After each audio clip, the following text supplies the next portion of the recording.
14 sites d'exception. Et là, vous vous dites, mais s'il y a 14 sites d'exception, comment est-ce que Marido va faire pour en choisir un? Vous ne connaissez pas Marido, elle a réussi à faire ce choix. En caser deux. En caser deux, même. Voilà. Alors, les grands sites du Périgord regroupent effectivement 14 sites d'exception. Alors, figurent évidemment le facsimilé de Lascaux, d'autres grottes voisines, des jardins, ceux des Rignac, de Terrasson, les jardins de l'Imaginaire, des châteaux, Biron, Bourdeil, etc., etc. Il y a énormément de châteaux, hein, presque pratiquement plus que dans le Val-de-Loire. Ouais. Sauf qu'ils sont plus petits, oui, plus modestes, moins on va dire. Enfin, moins ostentatoires, on va dire. Voilà. Ouais. Parce que le Val-de-Loire, c'était la vitrine des rois de France. Exactement. Là, c'était que des suzerains, on va dire. Ouais. Et donc, parmi ces châteaux, il y en a un qui est exceptionnel, c'est Comarque. C'est plus qu'un château, c'est l'épopée d'un homme, Hubert de Comarque, puisque ce sont ses ancêtres qui l'ont fondé. Mais le château, il a été abandonné depuis le XVIe siècle, vendu à d'autres personnes. Il a mis 10 ans pour le racheter, 40 ans pour le restituer, parce qu'il était englouti sous la végétation. C'était Tikal au Guatemala ou le Machu Picchu au Pérou. On voyait plus rien, juste deux fenêtres, quoi.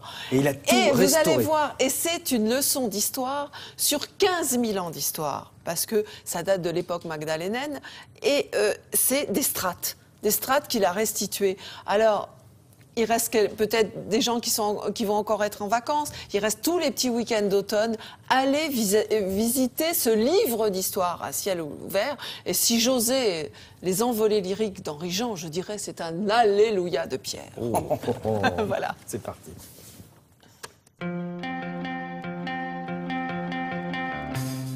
La légende prétend qu'il y a bien longtemps, le Père Noël, revenant fatigué de sa tournée, s'arrêta sur un nuage au-dessus de la Dordogne. Un geste maladroit et sa hotte craqua. Patatras, une pluie de châteaux destinée à la France entière tomba sur le Périgord. Autour de celui de Comarque, le plus fantastique d'entre eux, rôdent aujourd'hui tous les fantômes de l'humanité. Ce lieu est habité depuis bien longtemps. Et effectivement, on en trouve les traces à tous les étages. Sous nos pieds, il y a la grotte préhistorique où les hommes du Magdalénien ont laissé leurs œuvres. Et puis se sont succédés dans la roche les habitats troglots à des périodes indéterminées et avec une habitation jusqu'à une période récente. Et puis au-dessus s'érige le roman, le Moyen-Âge et le fort, la forteresse dans son ensemble.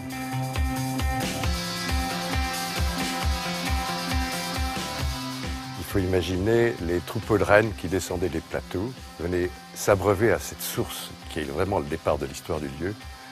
Et donc les hommes avaient l'eau, la viande, la possibilité de s'abriter dans ces reliefs karstiques. On perçoit, c'est ça le génie du lieu, c'est qu'on perçoit l'intelligence de l'homme qui s'adapte au milieu. Ce lieu est effectivement le berceau de ma famille. Il a été abandonné fin 16e et depuis lors, il a servi de carrière et donc la végétation l'a recouvrait entièrement et menaçait sa destruction. Donc depuis 50 ans, je me suis attaché à le sauver, à tenter de lui faire passer les siècles pour les générations futures.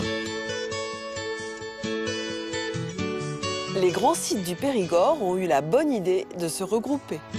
Ça fait 400 000 ans qu'on accueille des visiteurs sur ce territoire. Donc on commence à avoir une idée de ce que c'est qu'accueillir. D'abord, le site le plus emblématique, le facsimilé de Lascaux II, qui est aujourd'hui la plus belle représentation mondiale de l'art préhistorique et l'art pariétal. Autour, c'est simple, le gisement préhistorique, par exemple, de Loge Ribas, classé au patrimoine mondial de l'UNESCO.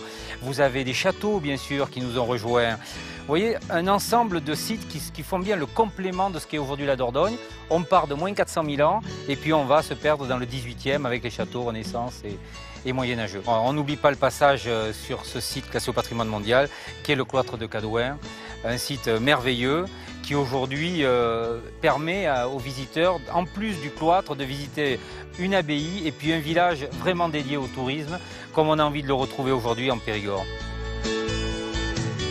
De Richard Cœur de Lion à Aliénor d'Aquitaine, en passant par Rabelais, tous venus se recueillir dans cette magnifique abbaye fondée en 1115.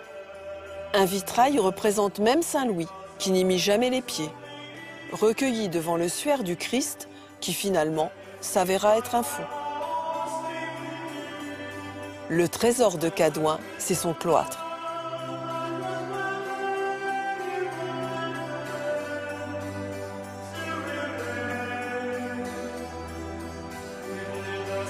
On doit cette magnifique BD médiévale à Louis XI. On y voit entre autres une oie que se disputent deux paysans censés symboliser l'envie, l'un des 7 péchés capitaux. Ou encore ces hommes en confession.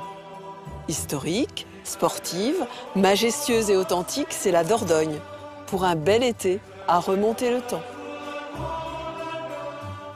Effectivement, là, on a envie d'y aller. Surtout qu'en ce moment, on le sait, il fait chaud. Donc, quand on voit comme ça ces rivières, cette fraîcheur et les décors qui accompagnent tout ça, c'est magnifique. Vous avez vu, et la gastronomie qui était déjà présente à l'époque médiévale avec la petite oie sur le cloître de Cadouin. Alors, il faut dire que toute la vallée autour de Comarque également est inscrite au patrimoine de l'UNESCO. Moi, je salue le boulot, la ténacité, la foi qui soulève les montagnes de cet homme qui a quand même tout restauré. Merci beaucoup. Alors, justement, c'est la saison des quiz et on va vous proposer un petit quiz.